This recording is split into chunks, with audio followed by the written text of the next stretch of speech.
মিশকাতুল মাসাবের 10 নম্বর হাদিস থেকে আজকে পড়বো আমরা ইনশাল্লাহ।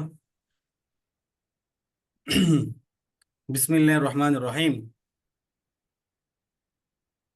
ওয়ান ইবনে উমর রাদিয়াল্লাহু আনহুমা قال قال رسول الله صلى الله عليه وسلم أمرت أن أقاتل الناس حتى يشهدوا أن لا إله إلا الله وأن محمد رسول الله ويقيموا الصلاة ويؤتوا الزكاة فإذا فعلوا ذلك عصموا مني دماءهم وأموالهم إلا بحق الإسلام وحسابهم على الله متفق عليه إلا أن مسلما لم يذكر إلا بحق الإسلام متفق عليه একটা হাদিস।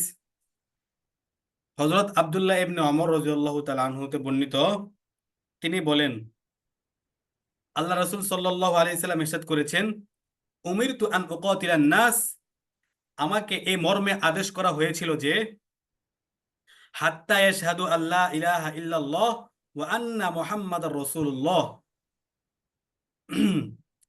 যে পর্যন্ত লোকেরা এই সাক্ষ্য প্রদান না করে যে উমিরতু আন উকাতিলান নাস হাত্তা ইয়াশহাদু, যে পর্যন্ত লোকেরা এটা সাক্ষ্য দান না করে যে আল্লাহ ইলাহা ইল্লাল্লাহ, আল্লাহ ব্যতীত কোনো মাবুদ নেই, ওয়া আন্না মুহাম্মাদুর রাসূলুল্লাহ, এবং হযরত মুহাম্মদ সাল্লাল্লাহু আলাইহি সাল্লাম আল্লাহ পাকের রাসূল, ওয়া ইউকিমুস সালাহ, আর নামাজ প্রতিষ্ঠা না করে, ওয়া ইউতুজ যাকাহ, এবং যাকাত আদায় না করে, সে পর্যন্ত আমি যেন তাদের বিরুদ্ধে লড়াই করে যাই। উমিরতু, আমাকে আদেশ করা হয়েছে, আন উকাতিলান নাস, আমি যাতে কি করে যাই, লড়াই করে যাই, হাত্তা, ততক্ষণ পর্যন্ত, যতক্ষণ পর্যন্ত ইয়াশহাদু আল্লাহ ইলাহা ইল্লাল্লাহ, মানুষগুলো কি না বলে, আল্লাহ এক এটা না বলে, এবং মুহাম্মদ সাল্লাল্লাহু আলাইহি সাল্লাম আল্লাহ পাকের রাসূল এটা না বলে, নামাজ আদায় না করে, ওই তু যাকাত, এবং যাকাত আদায় না করে, ততক্ষণ পর্যন্ত আমরা কি করব, আমি যাতে তাদের সাথে যুদ্ধ করি, এই মর্মে আমাকে আদেশ দেওয়া হয়েছে। পরে বলতেছেন ফাইদা ফাআলু যালিক আসামু মিন্নি দিমাআহুম ওয়া আমওয়ালাহুম ইল্লা বিহাক্কিল ইসলাম, অতঃপর তারা যখন এসব কাজ করবে, ফাইদা ফাআলু যালিক, অতঃপর যখন তারা এসব কাজ করবে, মানে তারা আল্লাহ পাকের একাত্মবাদে বিশ্বাসী হবে, নবীজিকে আল্লাহ রাসূল বলে স্বীকৃতি দিবেন, নামাজ আদায় করবেন এবং যাকাত আদায় করবেন, তখন, অতঃপর তারা যখন এগুলো করবে, তখন আমার পক্ষ হতে তাদের জীবন ও সম্পদ নিরাপদ থাকবে। আসামু মিন্নি দিমাআহুম ওয়া আমওয়ালাহুম, এগুলো সব কি থাকবে, নিরাপদ থাকবে।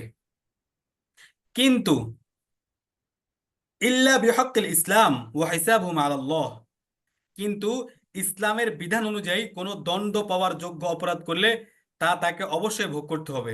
এতটুক তো হলো বেসিক বিষয়। এতটুক যদি কেউ বলে, তাহলে তাদের ধন সম্পদ এবং কি তাদের জানমাল সবকিছু আমার পক্ষ থেকে নিরাপদ থাকবে, ইল্লা বিহাক্কিল ইসলাম। কিন্তু যদি ইসলামের অন্য কোনো আইন লঙ্ঘন করে, বা ইসলামের ভিতরে যদি অন্য কোনো কাজ করে যেটার জন্য শাস্তি পেতে হয় ইসলামের দণ্ড অনুসারে, তখন সেটা কি ব্যাপার, সেটা হলো ভিন্ন কথা। এছাড়া তাদের ধন সম্পদ এবং কি তাদের মালামাল আমার থেকে নিরাপদ থাকবে, ইল্লা বিহাক্কিল ইসলাম, তবে ইসলামের দণ্ড বিধি ব্যতীত, এটার জন্য তাদের শাস্তি ভোগ করতে হবে। ওরা বলতেছেন ওয়া হিসাবুহুম আলাল্লাহ, এটার অর্থ কি, তাদের হিসাবটা আল্লাহর কাছে। অর্থাৎ কেউ যদি, হ্যাঁ, মুখ থেকে শুধু স্বীকৃতি দেয় যে আল্লাহ পাক এক এবং হযরত মুহাম্মদ সাল্লাল্লাহু আলাইহি সাল্লাম আল্লাহ পাকের রাসূল, হ্যাঁ, নামাজ কায়েম করে বাহ্যিকভাবে, যাকাত আদায় করে বাহ্যিকভাবে, কিন্তু অন্তরে নিফাক, অন্তরে সেটা একটাও মানে না বা বিশ্বাস করে না, শুধু তাস ইকরার বিল লিসান, অর্থাৎ জবানের দ্বারা শুধু স্বীকৃতি দিচ্ছে, ইকরার বিল লিসান, তবে তাসদিক বিল জিনান, অর্থাৎ অন্তর দ্বারা যেটাকে সত্যায়ন করে সেটা সে করছে না। আর অন্তরের ব্যাপারটা তো আমরা জানি না। তো হিসাবুহুম আলাল্লাহ, তাহলে তার হিসাবটা, হ্যাঁ, সেটা কার কাছে, আল্লাহ পাকের কাছে।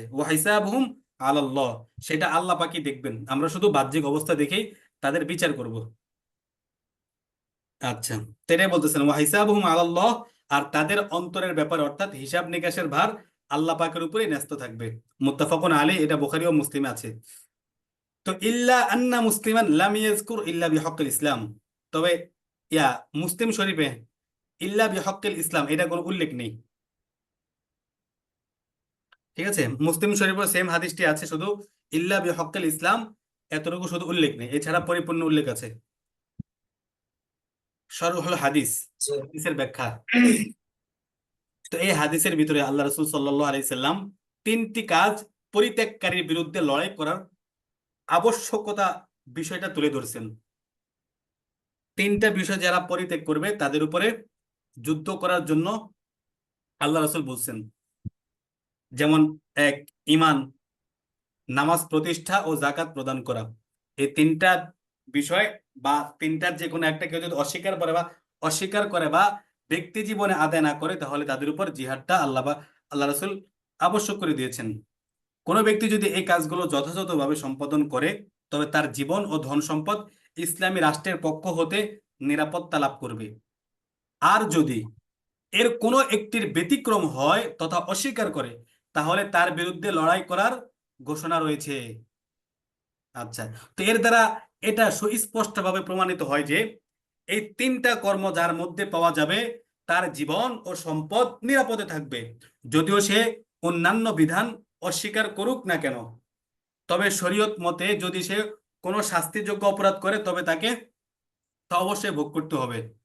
তো আমরা মানুষের অন্তরের খবর আমরা জানি না, মানুষের অন্তরে কি লুকায়িত আছে বা অন্তরে কি লালন করে বা যাপন করে, এটা আমরা জানি না। বাহ্যিকভাবে যদি কেউ শুধু ইকরার বিল লিসান, অর্থাৎ মৌখিকভাবে এটা সাক্ষ্য দেয় আল্লাহ পাক এক, আর বাহ্যিকভাবে নামাজ আদায় করে এবং যাকাত দেয়, তাহলে ইসলামী রাষ্ট্রের পক্ষ থেকে তার জান মাল সবকিছু কি থাকবে, নিরাপদ থাকবে। আর তার অন্তরের অবস্থা সম্পর্কে এটা আমরা আল্লাহ পাকের উপরে কি করে দিব, ছেড়ে দিব। তার দায়বদ্ধতা আল্লাহ পাকের কাছে। তার অন্তরে যদি নিফাক থাকে, সেটার জন্য সে কি করবেন, আল্লাহ পাকের কাছে ধরাশায়ী হবেন। আচ্ছা, সাবাবু ইরশাদিল হাদিস, এই হাদিসের যেরকম কোরআন নাজিলের কিছু ইয়ে থাকে শানে নুজুল প্রেক্ষাপট, তো হাদিসেরও কিছু প্রেক্ষাপট থাকে। তো তো এই হাদিসের একটা প্রেক্ষাপট আছে, সাবাবু ইরশাদিল হাদিস। এই হাদিসটার